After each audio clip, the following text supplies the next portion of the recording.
विद्यार्थियों, राजनीति विज्ञान की ऑनलाइन क्लास में आपका स्वागत है। कल अपन ने राजनीति विज्ञान के अंदर मूल अधिकारों से संबंधित बातें पढ़ी। अब आज अपन राज्य के नीति निर्देशक तत्वों के बारे में अध्ययन करेंगे। भारतीय संविधान के भाग 4 में अनुच्छेद 36 से 51 तक राज्य के नीति निर्देशक तत्वों का उल्लेख किया गया है। यानी हमारे संविधान का भाग 4 है ना, उसके अंदर अनुच्छेद 36 से 51 तक राज्य के जो नीति निर्देशक तत्व हैं उनका वर्णन किया गया है, उल्लेख किया गया है। ये जो तत्व हैं यानी राज्य की जो नीति निर्देशक तत्व हैं वो हमारे देश के संविधान में आयरलैंड के संविधान से प्रेरित होकर लिए गए हैं।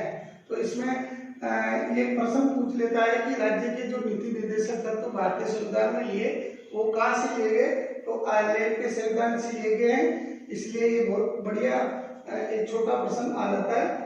ये ऐसे विचार है, ये क्या है ये राज्य के नीति निर्देशक तत्व, तो ये एक ऐसे विचार हैं जिन्हें संविधान निर्माताओं ने भविष्य में जो सरकारें बनेंगी या भविष्य में जो बनने वाली सरकारें हैं उनके लिए पथ प्रदर्शक के रूप में उपयोगी बताया है। यानी आगे जो बने भविष्य में जो सरकारें बनेंगी उन सरकारों को इन नीति निर्देशक तत्वों को ध्यान में रख करके अपनी नीतियां बनानी पड़ेंगी, ऐसा हमारे संविधान निर्माता बताए हैं। डॉक्टर राजेंद्र प्रसाद ने, यानी हमारे संविधान सभा के जो अध्यक्ष डॉक्टर राजेंद्र प्रसाद थे, उन्होंने इनके बारे में बताते हुए कहा है कि राज्य के जो नीति निर्देशक तत्व हैं या जो सिद्धांत हैं उनका उद्देश्य जनता के कल्याण को प्रोत्साहन या उसको बढ़ावा देने वाली सामाजिक व्यवस्था का निर्माण करना है। संविधान के अनुच्छेद 37 के अनुसार, हमारे भारतीय संविधान का जो अनुच्छेद 37 है उनके अनुसार ये न्यायालय में वाद योग्य नहीं है। यानी मूल अधिकार को तो अपन हनन होने पर न्यायालय में ले जा सकते हैं, लेकिन इन राज्य की नीति निर्देशक तत्वों को वाद योग्य नहीं माना गया है। किंतु एक लोक कल्याणकारी, किंतु अगर कोई राज्य लोक कल्याणकारी भावना से काम करने वाला है तो लोक कल्याणकारी राज्य के लिए इन नीति निर्देशक तत्वों का उल्लंघन करना असंभव है। यानी वो लोक कल्याणकारी राज्य इनका उल्लंघन कर नहीं सकता है। एल जी खेड़ेकर, हमारे एक विद्वान है एल जी खेड़ेकर, उनके अनुसार नीति निर्देशक तत्व वे आदर्श हैं जिनकी क्रियान्विति का प्रयत्न शासन को करना है, यानी इनको लागू करने का प्रयास करना है हर सरकार को। इनको भारतीय संविधान में लोक कल्याणकारी राज्य की स्थापना करने, यानी हमारे देश में लोक कल्याणकारी राज्य की स्थापना करने, समानता पर आधारित समाज का निर्माण करने, विकास के सभी को समान अवसर प्रदान करने के उद्देश्य से हमारे संविधान में सम्मिलित किया गया है। ये हमारे संविधान में इनको शामिल करने के उद्देश्य हैं।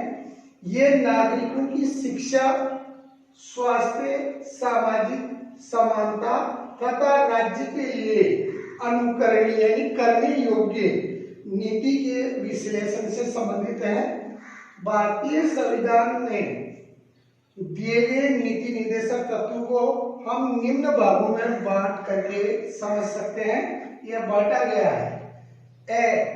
आर्थिक सुरक्षा प्रदान करने से संबंधित नीति निर्देशक तत्व, यानी हमारे जो आर्थिक सुरक्षा प्रदान करने से संबंधित नीति निर्देशक तत्व हैं, ये एक भाग ये है। तो इसका आगे अपन पॉइंटवार वर्णन अलग करेंगे।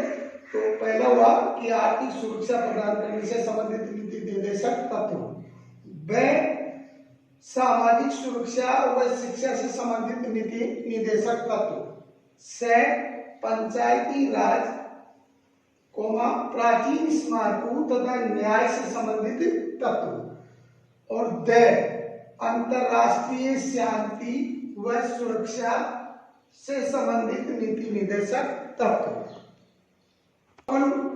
ए जो राज्य का नीति निर्देशक तत्व है, ए आर्थिक सुरक्षा प्रदान करने से संबंधित तत्व, उसका विस्तार से वर्णन करेंगे। तो भारत में लोक कल्याणकारी राज्य की स्थापना की गई है, यानी हमारे देश में लोक कल्याणकारी राज्य की भावना से काम करने की जो है ना लोक कल्याणकारी राज्य की स्थापना की गई है, और इस उद्देश्य की पूर्ति हेतु, यानी लोक कल्याणकारी राज्य की स्थापना के उद्देश्य की पूर्ति हेतु संविधान में हम अनेक प्रावधान किए गए हैं, जिनके द्वारा हम नीति निर्देशक तत्व जो आर्थिक सुरक्षा से संबंधित है ना, उनके बारे में अपन विस्तार से पढ़ेंगे। तो देखो, जैसे पहला है प्रावधान अनुच्छेद 39 के अनुसार, यानी हमारे संविधान के अनुच्छेद 39 के अनुसार जीविकोपार्जन, यानी जीविकोपार्जन के लिए सभी स्त्री और पुरुषों को समान अवसर, समुदाय के भौतिक संसाधन यानी सार्वजनिक संपत्ति भौतिक संसाधनों का स्वामित्व व वितरण इस प्रकार से किया जाएगा जिससे सामूहिक हितों में वृद्धि हो सके, इन सब लोगों के हितों के अंदर या भलाई के अंदर वो सहयोग हो सके उनके द्वारा। संपत्ति और उत्पादन, यानी संपत्ति और उत्पादन के संसाधनों या साधनों का किसी एक व्यक्ति के हाथ में या केंद्रीकरण नहीं हो, ये व्यवस्था भी की गई है। इसके अलावा समान कार्य के लिए समान वेतन, यानी स्त्री और पुरुष दोनों को समान कार्य करने पर समान वेतन मिले, इसकी भी व्यवस्था की गई है। श्रमिक पुरुषों, चाहे पुरुष हो चाहे स्त्री हो, श्रमिक है ना, तो इस श्रमिक यानी पुरुष और स्त्रियों के स्वास्थ्य और शक्ति तथा बालकों की जो सुकुमार अवस्था है, छोटी आयु के बालक सुकुमार अवस्था के होते हैं, तो उनका आर्थिक शोषण नहीं हो, सुकुमार अवस्था में बालकों का आर्थिक शोषण नहीं हो, बच्चों के स्वास्थ्य रूप से विकास, यानी बच्चों के स्वस्थ रूप से विकास हेतु राज्य अवसर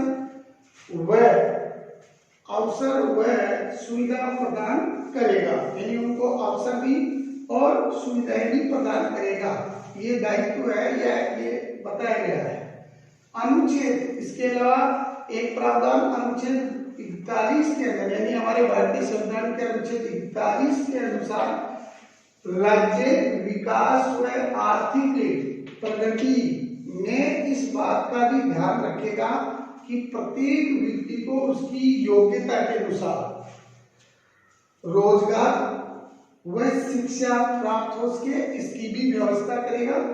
बेकारी यानी बेरोजगारी, वर्गावस्था, बीमारी व अंगहीन यानी अंगहीन हो जाए, कोई आत्महत्या कर जाए, ऐसी स्थिति होने पर सरकारी सहायता भी वो प्राप्त कर सके, इसकी भी व्यवस्था की गई है या करेगा राज्य। इसके अलावा अनुच्छेद 42 के अनुसार राज्य प्रत्येक व्यक्ति के लिए, यानी 42वां अनुच्छेद जो है ना हमारा ये कहता है कि राज्य प्रत्येक व्यक्ति के लिए आवश्यक व मानवोचित स्थिति, मानव की स्थिति के में काम करने की व्यवस्था करेगा, मन के अनुसार स्थिति के अनुसार काम करने की व्यवस्था करेगा। जैसे मान लो प्रसूता अवस्था में है तो प्रसूता अवस्था में काम न करना पड़े, ऐसी व्यवस्था भी सरकार या राज्य करेगा। अनुच्छेद 43 के अनुसार, इसके अलावा एक प्रावधान अनुच्छेद 43 के अनुसार भी किया गया है कि राज्य सभी श्रमिकों को उनके जीवन निर्वाह के लिए आवश्यक वेतन दिलाने, जीवन स्तर को ऊंचा उठाने वह अवकाश की व्यवस्था भी करेगा, जिससे सभी श्रमिक अपना सामाजिक व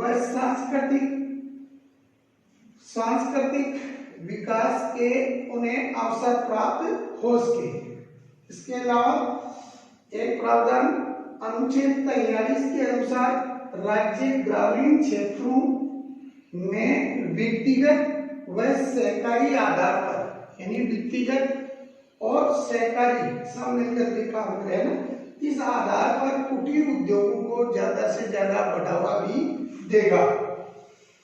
42वें संविधान संशोधन द्वारा आर्थिक सुरक्षा देने हेतु इनमें 2 तत्व जोड़े गए हैं। अब 42वें संविधान संशोधन द्वारा आर्थिक सुरक्षा हेतु कौन कौन से 2 तत्व जुड़े? उनमें पहला, कमजोर वर्गों को कानूनी सहायता उपलब्ध कराना, व दूसरा औद्योगिक संस्थान के प्रबंधन, यानी किसी औद्योगिक संस्थान में कर्मचारियों की भागीदारी को बढ़ावा देने की व्यवस्था भी की गई है।